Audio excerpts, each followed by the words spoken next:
MMA यानी mixed martial arts.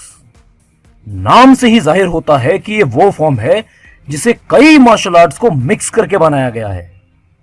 अगर sport की बात करें तो ये फुल कॉन्टैक्ट फाइटिंग स्पोर्ट है जिसमें पंचिंग, किकिंग, नी, एल्बो, ग्रैपलिंग, थ्रोइंग वगैरह वगैरह लगभग सब कुछ शामिल है।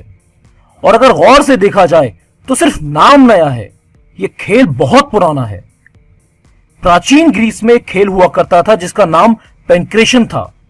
इसमें भी लगभग वही सेम स्ट्राइक्स शामिल थी जो हमें आज मॉडर्न एमएमए में देखने को मिलती हैं।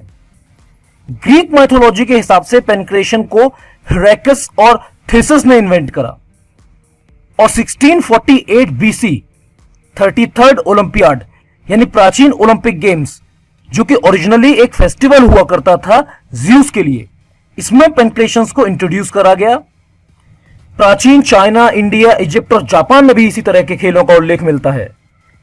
सन 1800 से फाइटर्स ने अलग अलग मार्शल आर्ट्स के प्रैक्टिशनर्स के साथ फाइट करना शुरू करा। 60s और 70s के आसपास ब्रूस ली द्वारा इजाद करा गया जीट कोंडो पॉपुलर हुआ। इसी वजह से ब्रूस ली को father of mixed martial arts भी कहा जाता है। 1976 में बॉक्सिंग लेजेंड मोहम्मद अली और जापानी रेसलर एंटोनियो इनोकी के बीच एक मैच हुआ। यह मैच 15 राउंड तक चला और एंड में से ड्रॉ घोषित करना पड़ा। इस मैच ने मिक्स्ड मार्शल आर्ट्स की हिस्ट्री में बहुत अहम रोल अदा करा। इसी मैच से इंस्पायर्ड होकर एंटोनियो के स्टूडेंट मसाकात्सु फनाकी और मिनोरू सुजुकी ने 1993 जापान में एक mixed martial arts promotion company की स्थापना करी जिसका नाम पेंट्रेज रखा गया। यह नाम प्राचीन ओलंपिक गेम पेंक्रेशन पर आधारित था। 12 नवंबर 1993 को यूएफसी यानी अल्टीमेट फाइटिंग चैंपियनशिप की स्थापना हुई। पेंक्रेज से इंस्पायर होकर 11 अक्टूबर 1997 को प्राइड फाइटिंग चैंपियनशिप्स की स्थापना हुई और 27 मार्च 2007 को यूएफसी ने प्राइड को खरीद लिया। एमएमए में प्रैक्टिस करी जाने वाली कॉमन मार्शल आर्ट्स में बॉक्सिंग, ताइक्वांडो, कराटे, कैपोएरा और सेवेट हैं। इन मार्शल आर्ट्स की प्रैक्टिस स्टैंड अप स्ट्राइक्स को इंप्रूव करने के लिए की जाती है। कॉम्बैट सैम्बो, वुशु सेंशोउ और मुay थाई से stand up strikes, clinching, takedowns और थ्रोज इंप्रूव करते हैं।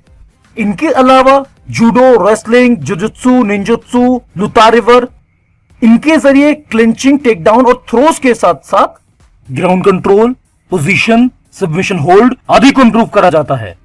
आजकल 100 से भी ज्यादा एमएमए प्रमोशन कंपनियां हैं जो सैकड़ों एमएमए इवेंट्स प्रमोट करती हैं, जिनमें 26 मई 2018 की रैंकिंग के हिसाब से यूएफसी नंबर 1 पर है, दूसरे नंबर पर बेलेटर एमएमए, तीसरे नंबर पर एसीबी यानी absolute championship बरकुट।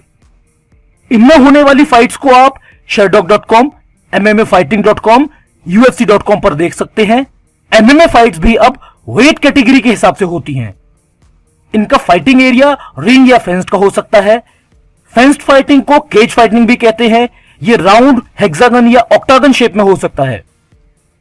MMA fighters match के दौरान किसी भी तरह की ज्वेलरी या पियर्सिंग एक्सेसरीज को नहीं पहन सकते। सभी एमएमए फाइटर्स को मैच के दौरान गम गार्ड यानी माउथपीस और हैंड ग्लव पहनना कंपलसरी होता है।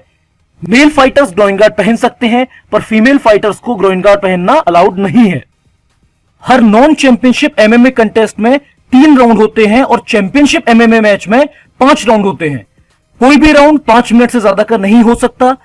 एमएमए फाइट्स में हेडबटिंग यानी सिर से सिर मारना, आई गेजिंग यानी आंखों में उंगलियां डालना, biting, spitting at opponent, hair pulling, groin attack, fish hooking, throat strike, किसी ओरिफिस या कट में फिंगर डालना, स्मॉल जॉइंट्स को मैनिपुलेट करना, इस तरह से एल्बो स्ट्राइक करना, स्पाइन या सिर के पीछे स्ट्राइक करना, किडनी पे हील से स्ट्राइक करना, मास्क को ट्विस्ट, पिंच या क्लॉ करना, क्लेविकल यानी कॉलर बोन को पकड़ना, गिरे हुए ओपोनेंट पर नी या किक से अटैक करना, फेंस को होल्ड करना, ओपोनेंट के ग्लव्स या शॉर्ट्स को होल्ड करना, ब्रेक के वक्त या राउंड खत्म होने के बाद ओपोनेंट पर अटैक करना, मैच अवॉइड करना, माउथपीस को इंटेंशनली गिराना या बार बार गिराना, इंजरी का बहाना बनाना, ओपोनेंट को फाइटिंग एरिया से बाहर फेंकना, यह सब फाउल्स में आता है।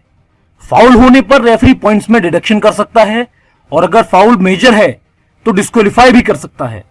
एमएमए में 9 तरह से मैच के रिजल्ट्स निकलते हैं।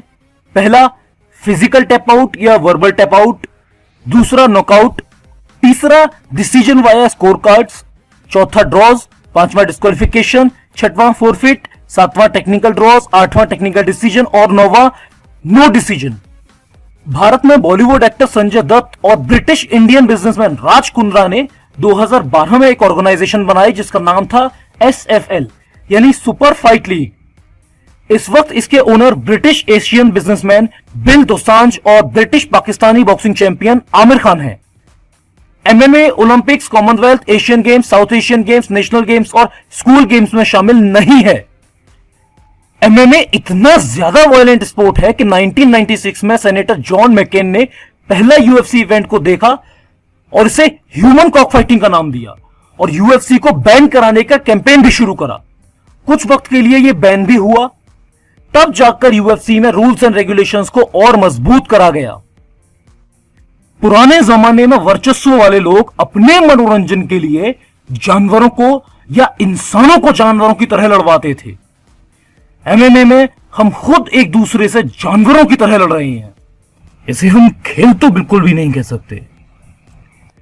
MMA की प्रैक्टिस जरूर करिए, सेल्फ डिफेंस में यह बहुत इफेक्टिव है, पर MMA की चैंपियनशिप में पार्टिसिपेट करना ना करना यह आपकी समझदारी पर निर्भर करता है।